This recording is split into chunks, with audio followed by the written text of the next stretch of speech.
Bonjour, nous voilà arrivés à la Semaine Sainte. Une semaine spéciale pour nous, amis de Jésus, car nous allons suivre pendant toute cette semaine, pas à pas, ce qui arrive à Jésus pendant ces derniers jours à Jérusalem. Tu te rappelles déjà, dimanche dernier, nous avons entendu l'entrée triomphale de Jésus à Jérusalem. Ce que nous avons vécu avec les rameaux qu'on agitait à la main pour nous rappeler la joie de la foule qui accueille Jésus comme un roi. Ce jeudi, le jeudi saint, nous allons entendre ce qui s'est passé lors du dernier repas de Jésus avec ses disciples, juste avant qu'il soit arrêté. Nous entendrons une lettre de Paul, qui transmet comment Jésus a partagé le pain et le vin avec ses disciples. Jean, lui, dans son évangile, choisit de parler d'autre chose, tout aussi important. Écoute. Au cours du repas, alors que le diable a déjà mis dans le cœur de Judas, fils de Simon l'Iscariote, l'intention de le livrer, Jésus, sachant que le Père a tout remis entre ses mains, qu'il est sorti de Dieu et qu'il s'en va vers Dieu, se lève de table, dépose son vêtement et prend un linge qu'il se noue à la ceinture. Puis il verse de l'eau dans un bassin. Alors il se mit à laver les pieds des disciples et à les essuyer avec le linge qu'il avait à la ceinture. Alors ça commence mal. Jean rappelle déjà qu'un disciple, Judas, va trahir Jésus. Mais en même temps, Jean rappelle aussi que Jésus accomplit le projet de son Père, le projet de salut pour nous tous, démontrer définitivement l'amour de Dieu pour chacun d'entre nous. Et Jésus se met à faire quelque chose de totalement incroyable. Laver les pieds de ses disciples. Alors, faut reprendre un petit peu la situation de l'époque. À l'époque de Jésus, il n'y avait pas d'eau douce, il n'y avait pas de voiture ou de vélo. On marchait à pied. Et les gens marchaient pieds nus, s'ils étaient pauvres, ou s'ils étaient un peu plus riches, avec des sandales. Les chaussures fermées, ça n'existait pas. Donc finalement, quand on arrivait chez quelqu'un, on avait forcément les pieds sales.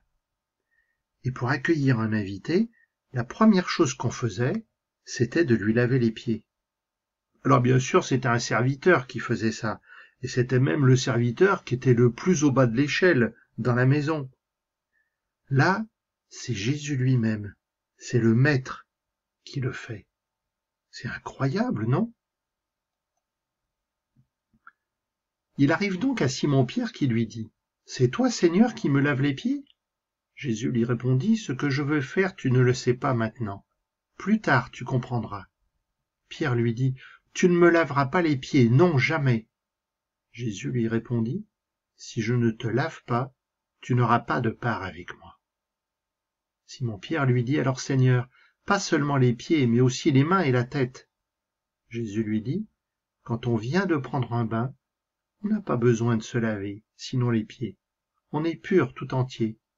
Vous-même, vous êtes purs, mais non pas tous. » Il savait bien qui allait le livrer, et c'est pourquoi il disait « Vous n'êtes pas tous purs. » Alors comme souvent dans les évangiles, c'est Pierre qui va être en quelque sorte le porte-parole des disciples. Et un Pierre qui s'étonne, qui se scandalise de ce que veut faire Jésus. Et oh, ça va pas, non? Mais Jésus lui dit qu'il faut en passer par là, qu'il faut accepter, dans la confiance. Et Pierre accepte. Mais à côté de la plaque, comme bien souvent, Pierre, il en reste à une histoire de toilette. Moi, je l'aime bien, Pierre. Finalement, il a toujours un peu du mal à comprendre ce qui se passe. Ben, moi aussi. Moi aussi, j'ai du mal parfois à comprendre.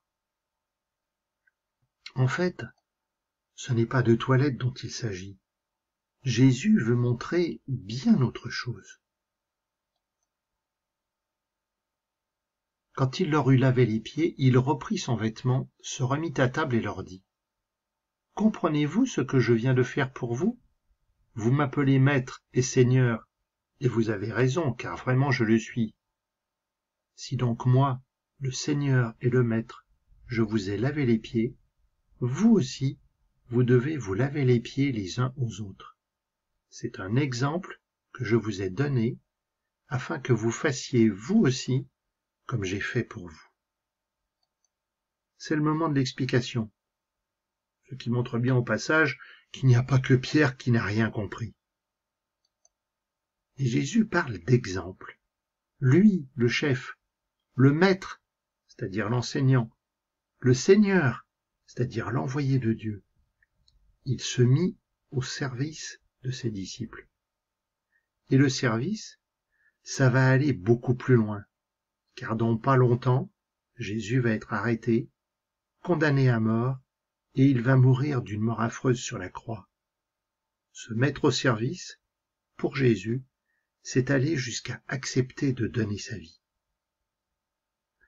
Et si Jésus s'est mis au service des autres, il nous dit que nous aussi, nous devons nous mettre au service des autres.